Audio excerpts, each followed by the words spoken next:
মানসিক অশান্তি, হতাশা বা অবসাদ জীবনেরই অংশ। তবে আপনি একা নন, পাশে আছে পিসফুল মাইন্ড। মানসিক সমস্যার আছে সমাধান। আসুন জেনে নিই একসাথে। আমি অধ্যাপক ডক্টর মোহাম্মদ মাহবুব রহমান, পরিচালক জাতীয় মানসিক স্বাস্থ্য ইনস্টিটিউট। আজকে আমি কিশোর কিশোরীদের মানসিক স্বাস্থ্য নিয়ে আমি কিছু কথা বলবো।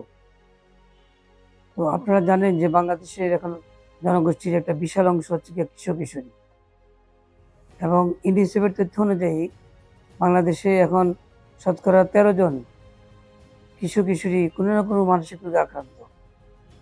WHO সর্বশেষ যে আমাদের যে সংখ্যা, চিকিৎসা প্রাপ্তির যে সংখ্যা, সেখানে দেখা গেছে যে বাংলাদেশে শতকরা 94 জন কিশোর কিশোরী মানসিক স্বাস্থ্যের কোনো চিকিৎসা পায় না।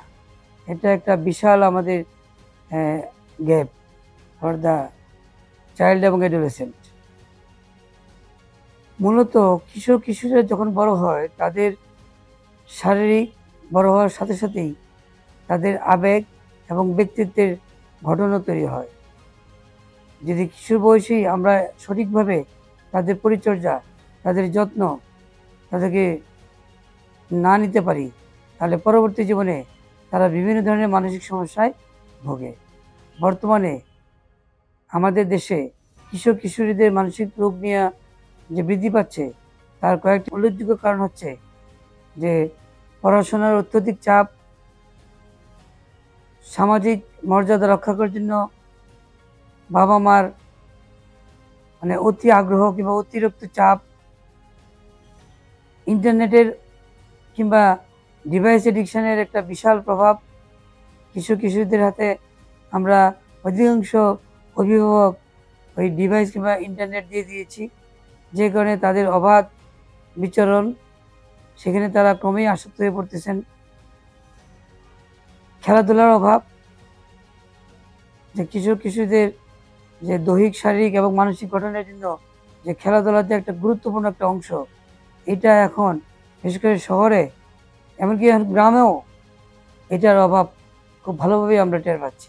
যে কারণে কিশোর কিশোরীরা সোশ্যাল মিডিয়ায় খুব বেশি জড়ায় যাচ্ছেন, এবং আস্তে আস্তে তাদের ভিতরে একাকিত্ব বলেন, বিষণ্ণতা বলেন, দুশ্চিন্তা বলেন, কিংবা আরও গুরুতর যে মানসিক রোগগুলি আছে, যেটাকে আমরা বলি অপোজিশনাল ডিফেন্স ডিসঅর্ডার কিংবা কন্ডাক্ট ডিসঅর্ডার, যে আচরণগত সমস্যা, এগুলিতে আমরা খুব ভালোভাবেই আমরা পাচ্ছি। এই ক্ষেত্রে আমাদের করণীয় কী? এক্ষেত্রে আমাদের করণীয় হচ্ছে আমাদের পরিবারের যারা অভিভাবক, তাদের সচেতনতা বৃদ্ধি করা। তারা যেন তার শিশু কিশোরকে সময় দেয়, তাদেরকে কোয়ালিটি টাইম দেয়, এবং তাদেরকে নিয়ন্ত্রিত জীবনযাপন করার জন্য উৎসাহ দেয়। তাদের হাতে অযাচিতভাবে কিংবা অতিরিক্ত যেন তারা ইন্টারনেট কিংবা ডিভাইস তাদের হাতে দিয়ে না থাকে, এবং অতিরিক্ত যেন তারা পড়াশোনার জন্য প্রেশার না দেয়। পাশাপাশি শিশু কিশোরদের মনের অবস্থা বুঝে তাদের সাথে সময় কাটানো। যদি কোনো অভিভাবক চিহ্নিত করতে পারেন যে আমার সন্তানের কিছু মানসিক সমস্যা আছে, দ্রুত সাইকিয়াট্রিস্ট কিংবা সাইকোলজিস্টের কাছে আসার জন্য আমি বলবো। কারণ যদি শুরুতেই আমরা তার চিকিৎসা করতে পারি, তাহলে ভবিষ্যৎ জীবনে তার মানসিক রোগ হওয়ার সম্ভাবনা খুবই কম থাকবে।